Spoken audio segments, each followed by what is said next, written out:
अमन के दोस्त कार्तिक का फ़ोन था। मेरे यह बताने पर कि अमन खेलने गया है, वह मुझसे ही अपनी पढ़ाई संबंधित समस्या पूछने लगा। शायद वह जानता था कि अमन को मैं ही पढ़ाती हूँ। पूरी तरह संतुष्ट होकर उसने फ़ोन रख दिया। इस लड़के को कुछ समझाकर जाने क्यों मुझे भी एक संतुष्टि सा एहसास होता है। उसकी पढ़ाई के प्रति भूख मुझे लुभाती है, लेकिन जैसा कि अमन ने मुझे बताया कि वह एक औसतन विद्यार्थियों में गिना जाता है, यह बात मुझे बड़ी हैरान करती है। पर होता है, कई विद्यार्थी जी जान लगाकर भी वह सब हासिल नहीं कर पाते जो एक विद्यार्थी थोड़ी सी मेहनत से ही हासिल कर लेता है, जैसे कि मेरा बेटा अमन के साथ है, जो हर साल अव्वल रहता है। कार्तिक उसका घनिष्ठ मित्र तो नहीं है, सहपाठी मात्र है। पढ़ाकू लड़के उसके दोस्त हो भी नहीं सकते। मैं कई बार सोचती हूँ, अमन के पास कार्तिक जैसी पढ़ाई के प्रति भूख और लगन क्यों नहीं है, और कार्तिक के पास अमन जैसा दिमाग और स्मरण शक्ति क्यों नहीं है। फिर अपनी ही सोच पर हंस पड़ती हूँ। बचपन में ऐसे ही टेढ़े सवाल मैं अपनी टीचर से भी किया करती थी। मैडम, मछली ज़मीन पर क्यों नहीं रहती और चॉकलेट पेड़ पर क्यों नहीं उगते? मैडम बड़े ही धैर्य और प्यार से मुझे समझाती थी, क्योंकि ईश्वर ने सभी के लिए एक जगह नियत की है, जिसे जितना मिलना चाहिए उसे उतना ही दिया है। तभी तो यह सृष्टि संतुलित रूप से चल रही है। ईश्वर पर भरोसा रखो, वह जो करता है भले के लिए ही करता है। आज भी उनका यही तर्क मेरे हर असंतोष को दबा देता है। फिर भी दिल में उस लड़के से मिलने की लालसा जन्म ले चुकी थी। परीक्षा परिणाम वाले दिन यह लालसा पूरी भी हो गई। हम अमन की कक्षा की ओर जा रहे थे कि सामने से आ रहे एक बच्चे ने मुझे नमस्ते आंटी कहा। वह अपने पिता के साथ खड़ा था। मैंने अमन से पूछा, कौन था यह? यही तो था कार्तिक। ओह, पहले बताना था। उसकी मम्मी कहते कहते मैं रुक गई। मैं भी तो अमन के संग अकेले ही आती हूँ, कभी भी उसके पापा साथ नहीं होते, बहुत व्यस्त जो रहते हैं। शायद उसकी मम्मी भी बहुत व्यस्त हो, या बीमार हो, या हो ही ना, तभी तो वह मुझसे अपनी समस्या शेयर करता है। छी, मैं भी ये क्या उलझुल बातें सोचने लगी। सिर झटककर मैंने अमन के साथ उसकी कक्षा की ओर तेजी से कदम बढ़ा दिए। प्रथम स्थान पर अमन का नाम देख दिल खुशी से झूम उठा। कक्षा से बाहर निकले तो अमन के कुछ दोस्तों ने उसे घेर लिया। सब एक दूसरे की रिपोर्ट कार्ड देखने में और आगे की प्लानिंग करने में लग गए। कार्तिक भी उनमें सम्मिलित हो गया। लिहाजा हम अभिभावकों को एक दूसरे की ओर मुखागित होना पड़ा। आप अमन की मम्मी हैं, आपको बहुत बहुत बधाई। बहुत होनहार है आपका बेटा, उसे शायद आप ही गाइड करती हैं। कार्तिक की भी आप बहुत मदद करती हैं। मुझसे तो वह अपनी कोई प्रॉब्लम डिस्कस नहीं करता। कितना कहता हूँ। वे थोड़ा रुके तो मुझे लगा मुझे भी कुछ बोलना चाहिए। कार्तिक की मम्मी नहीं आई साथ। घूम फिर कर जुबा पर वही सवाल आ गया जो इतनी देर से घुमड़ रहा था। जी नहीं, दरअसल वो व्यस्त रहती हैं। अमन के पापा भी नज़र नहीं आ रहे। आखिर वो सवाल उठ ही गया जिससे मैं बचना चाह रही थी। जी वो नहीं आ पाए, चुनाव नज़दीक है तो व्यस्तता बढ़ गई है। उनकी आंखों में प्रश्न चिन्ह उभरते देख मैंने स्वयं ही अगले पूछे जाने वाले प्रश्न का उत्तर दे दिया। जी दिनकर वर्मा मेरे पति हैं। ओह, आप दिनकर वर्मा जी की पत्नी हैं। मेरी पत्नी रत्ना भी चुनाव की तैयारियों में व्यस्त है। मेरी आंखों में प्रश्न चिन्ह उभरते देख उन्होंने भी मेरी जिज्ञासा का समाधान कर दिया। जी मैं मेयर रत्ना बिटला का पति हूँ। ओह, मैं जैसे आसमान से गिरी। मेरे पति की कट्टर राजनीतिक प्रतिद्वंदी, मैं उसी के पति से मित्रवत बतिया रही हूँ। कोई देख लेगा तो। मैं चलती हूँ, अमन की स्टेशनरी वगैरह भी लेनी थी। अमन चलो बेटा, देर हो रही है। पूरे रास्ते में पसीना पसीना होती रही। दिनकर को पता चल गया तो जाने क्या कह बैठे। मुझे खुद पर आश्चर्य होने लगा। मैं उस दिनकर से घबरा रही हूँ जिससे मैंने प्यार किया। वो दिनकर जिसे छोटी से छोटी बात शेयर किए बिना मुझे नींद नहीं आती थी। अब मैं बड़ी से बड़ी बात भी उनसे छुपाने लगी हूँ कि पता नहीं कब क्या अर्थ लगा बैठे। हम दोनों एक ही कॉलेज में इंजीनियरिंग कर रहे थे। एक दूसरे की ओर कब आकर्षित हो बन गए हमें पता ही न चला। कॉलेज के अंतिम वर्ष में दिनकर ने मेरे सम्मुख विवाह का प्रस्ताव रखा, ये जानते हुए भी कि दोनों के ही घर वाले राजी नहीं होंगे। हमने पढ़ाई खत्म कर शादी करने का निश्चय कर लिया। उसी वर्ष होने वाले छात्र संघ चुनाव में दिनकर को भी उसकी प्रतिभा देखते हुए जबरदस्ती उम्मीदवार बना दिया गया। वे चुनाव जीत भी गए। जीत का सिलसिला जो उस दिन आरंभ हुआ वो आज तक जारी है। अपने वादे के मुताबिक डिग्री और नौकरी मिलते ही दिनकर ने मुझसे शादी कर ली, लेकिन इस दौरान वे मेरी सौत यानी राजनीति से गठबंधन कर चुके थे। लोकप्रिय नेता के रूप में एक बार उनकी छवि उभरी तो उभरती ही चली गई। छात्र संघ चुनाव, स्थानीय चुनाव और अब यह विधानसभा चुनाव, सिलसिला था कि थमने का नाम ही नहीं ले रहा था। चतुर राजनीतिक के मुखौटे के पीछे मेरा प्रीतम इंजीनियर दिनकर कहीं छुप सा गया था। अमन के लालन पालन में मैं खुद को कब तक डुबोए रखती। मेरे बार बार के इसरार से तंग आकर दिनकर ने एक दिन मुझसे वादा किया कि जिस दिन वो कोई चुनाव हार जाए, राजनीति से हमेशा के लिए दामन छुड़ाकर मेरे दामन में समाएंगे। तब से आज तक मैं उस अदद हार का बेसब्री से इंतज़ार कर रही हूँ। घर आते ही विचारों का काफिला थम गया। उस दिन फिर कार्तिक का फ़ोन आया। हमेशा की तरह यह कहने के बावजूद कि अमन खेलने गया है, वह मुझसे ही अपनी प्रॉब्लम पूछने लगा। मैंने झुंझलाकर कह दिया, तुम्हारी मम्मी के पास वक्त नहीं है तो अपने पापा से क्यों नहीं पूछते। दूसरी ओर एक क्षण को गहरा सन्नाटा सा छा गया। संभवतः उसे मुझसे ऐसे प्रत्युत्तर की उम्मीद नहीं थी। वह सहम सा गया। मेरा मन गहरे पश्चाताप में भर उठा। मैं कहाँ का गुस्सा कहाँ निकाल रही हूँ। ओह सॉरी बेटा, पूछो क्या पूछना है। अपनी प्रॉब्लम पूछने के बाद भी कार्तिक ने फ़ोन नहीं रखा। मम्मी के पास मेरे लिए वक्त नहीं है, इस बात का अपराध बोध पापा को है।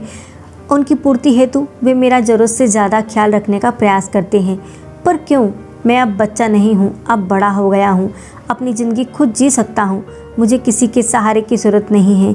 बेकारी आपको भी इतने समय तक परेशान करता रहा, अब आगे से। अरे नहीं बेटा, मुझे तो बहुत अच्छा लगता है। तुम अपना समझकर मुझसे पूछते हो तो। पढ़ना पढ़ाना तो मेरी शुरू से ही हॉबी रही है। तुम निसंकोच कभी भी मुझे फ़ोन कर सकते हो। Thank you aunty. कार्तिक ने प्रसन्नता से फ़ोन रख दिया तो मेरे दिल का बोझ कुछ हल्का हो गया। व्यर्थ ही बच्चे का दिल दुखा दिया था। अब कभी भी इसे इनकार नहीं करूँगी, मैंने मन ही मन निश्चय किया। लेकिन उसके मनोविज्ञान ने मुझे चौंका दिया। अवहेलना से लोग अवसाद में चले जाते हैं। ज़्यादा प्यार देख रेख भी इंसान सह नहीं पाता। एक की अवहेलना की दूसरे द्वारा भरपाई भी किसी में आक्रोश जगा सकती है। ऐसा पहली बार देख रही थी। 2 दिन बाद ही मुझे अपने निश्चय पर पुनर्विचार करने की नौबत आ गई, जब दिनकर ने शाम को लौटते ही मुझ पर तर्क से प्रश्न दाग दिया। सरू, सुना है तुम किसी कार्तिक नाम की लड़की की पढ़ाई में मदद कर रही हो। मेरे हाँ कहने पर उन्होंने अगला प्रश्न दागा। जानती हो वो किसका लड़का है? जानती हूँ, मैंने ठंडे लेकिन संयत स्वर में कहा। फिर भी दिनकर हैरान हो उठे, वह जानते हुए भी कि वो मेरी कट्टर प्रतिद्वंदी रत्ना बिड़ला का बेटा है। तुम उसकी मदद कैसे कर सकती हो सुरू? अपनी राजनीतिक प्रतिद्वंदिता में बच्चों को बीच में मत घसीटिए। कार्तिक अमन का दोस्त है। जिस तरीके से मैं अमन को कुछ समझाती हूँ, वह भी कुछ पूछ लेता है, उसे भी समझा देती हूँ। लेकिन प्लीज़, तुम्हारी राजनीति में मेरी कभी कोई दिलचस्पी नहीं रही है। दिनकर और मैंने कभी उसमें दखल भी नहीं दिया है। मैं उम्मीद करती हूँ कि तुम भी मेरे मामलों में हस्तक्षेप नहीं करोगे। मेरे 2 टूक जवाब ने दिनकर की बोलती बंद कर दी, लेकिन उसके चेहरे पर आई तिलमिलाहट आने वाले तूफान का संकेत दे रही थी। दिनकर के घर से बाहर निकलते ही अमन ने मेरा हाथ थाम लिया। मम्मा, आप बिल्कुल भी परेशान मत होइए। आज से मैं मन लगाकर पढ़ूंगा। कार्तिक को भी जो भी संबंधी परेशानी आएगी मैं ही सुलझाऊंगा। मैं उसकी पूरी मदद करूंगा। उसे आपसे बात करने की ज़रूरत नहीं पड़ेगी। अमन की आवाज़ से उसकी गंभीरता और दृढ़ निश्चय झलक रहा था। मैं हैरानी से उसे ताकती रह गई, जमाने भर को आगे बढ़ता देखती रही और यह भी नहीं जान पाई कि मेरा अपना बेटा कब इतना बड़ा हो गया और समझदार हो गया। अमन ने जो कहा वह करके भी दिखाया। पढ़ाई के प्रति वह अचानक से बेहद संजीदा हो उठा। इस बीच एक प्रदर्शनी में मेरी मुलाकात कार्तिक के पापा से हो गई। वे एक बार फिर मेरा आभार व्यक्त करने में लगे। मेरी और अमन की मदद की वजह से ही कार्तिक अब पढ़ाई में काफ़ी अच्छा हो गया है। मैंने उन्हें कार्तिक के मनोविज्ञान से परिचित कराना जरूरी समझा। मेरी बात सुनकर वे थोड़ा गंभीर हुए, फिर मुस्कुराकर बोले, मैं उसकी भावनाएं समझ सकता हूँ। मुझे उससे कोई शिकायत नहीं है, लेकिन मैं रत्ना को भी कुछ नहीं कह सकता। सरिता जी, दुनिया में कुछ लोग विशेष प्रयोजन के लिए पैदा होते हैं। रत्ना बनी ही राजनीति के लिए है। उससे घर चलाने, बच्चे पालने की उम्मीद रखना न केवल बेवकूफ़ी होगी, बल्कि उसकी प्रतिभा के साथ नाइंसाफ़ी भी होगी। राजनीति उसका पहला प्यार है और रत्ना मेरा पहला और आखिरी प्यार है। मैं खुश हूँ क्योंकि मेरा प्यार अपने प्यार के संग खुश है।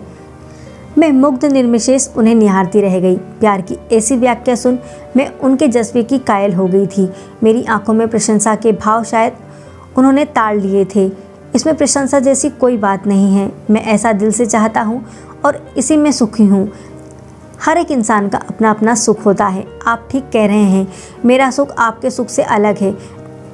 ना चाहते हुए भी मेरे दिल की व्यथा शब्दों में ढलकर बह निकली। घर लौटी तो मन भी बहुत हल्का हो गया था। अमन की प्रतियोगी परीक्षाएं समीप थी। वह जी जान से पढ़ाई में जुट गया था। मैं उसकी सफलता के प्रति आशान्वित थी, पर बढ़ती प्रतिस्पर्धा देख मन ही मन में आशंकित भी थी। उसमें जितनी तेजी से शारीरिक परिवर्तन हो रहे थे, उतनी ही तेजी से मानसिक परिवर्तन भी हो रहे थे। उसकी लंबी कदकाठी, सुडौल शरीर सुंदर युवक के रूप में तब्दील हो रहा था। बचपना कहीं खोसा गया था। स्वभाव में धीर और गंभीरता आ गई थी। कभी कभी दोस्तों के बीच में जब थारा प्रभा किसी विषय पर बोल रहा होता तो मेरी नज़रें उस पर ठहर सी जाती। फिर घबराकर मैं ही अपनी नज़रें हटा लेती, कहीं मेरे बेटे को मेरी नज़र न लग जाए। उसे देखकर मुझे कॉलेज वाले दिनकर याद आ जाते। दिल एक अनजानी आशंका से धड़कने लगता।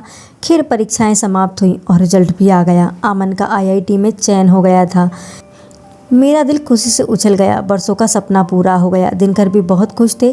यह अलग बात थी कि चुनाव में व्यस्तता के कारण उनके पास इस खुशी को सेलिब्रेट करने का वक्त नहीं था।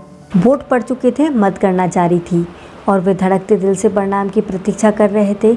पर इस परीक्षा परिणाम में मेरी कोई रुचि नहीं थी। इसलिए अमन ने जब दोस्तों द्वारा दी जा रही पार्टी में मुझे भी साथ चलने का प्रस्ताव रखा तो मैं सहर्ष मान गई। रास्ते में उसने बताया कि कार्तिक का भी एक अच्छी इंजीनियर कॉलेज में दाखिला हो गया। सुनकर मेरी खुशी दुगनी हो गई। होटल में पार्टी अपने पूरे शबाब पर थी। कई अभिभावक एक दूसरे को बधाइयाँ देते हुए पार्टी का लुत्फ़ उठा रहे थे। मैं भी उनमें शामिल हो गई। तभी पीछे से बधाई हो सरिता जी के उल्लासी स्वर ने मुझे चौंका दिया। मुड़कर देखा, कार्तिक के पापा थे। जी धन्यवाद, आपको भी। कार्तिक की मेहनत रंग लाई। आगे बात बढ़ पाती इससे पहले ही किसी ने हॉल में टीवी ऑन कर दिया। चुनाव परिणाम घोषित किए जा रहे थे। सबके साथ हमारी भी नज़रें टीवी पर टिक गई। रत्ना जी भारी मतों से विजयी होकर प्रदेश की पहली महिला विधानसभा सदस्य बन गई है। उन्होंने अपने प्रतिद्वंदी दिनकर वर्मा को 1 लाख से भी अधिक मतों से सशक्त कर दिया। टीवी उद्घोषणा सुन लेने के बाद भी मुझे अपने कानों पर विश्वास नहीं हो रहा था। क्या सचमुच में मैं अपनी जीत की उद्घोषणा ही सुन रही थी? मेरे चेहरे पर उभरती प्रसन्नता की लहरों को मेरे सामने खड़े शख्स ने बखूबी पहचान लिया। बहुत बहुत बधाई हो सरिता जी, आपके सुख का दिनकर तो आज उदय हुआ है। हमारे आसपास खड़े हमारे जानने वाले अभिभावक हमें आश्चर्य से घूरने लगे। अब मैं उन्हें कैसे समझाती कि सबका अपना अपना सुख होता है।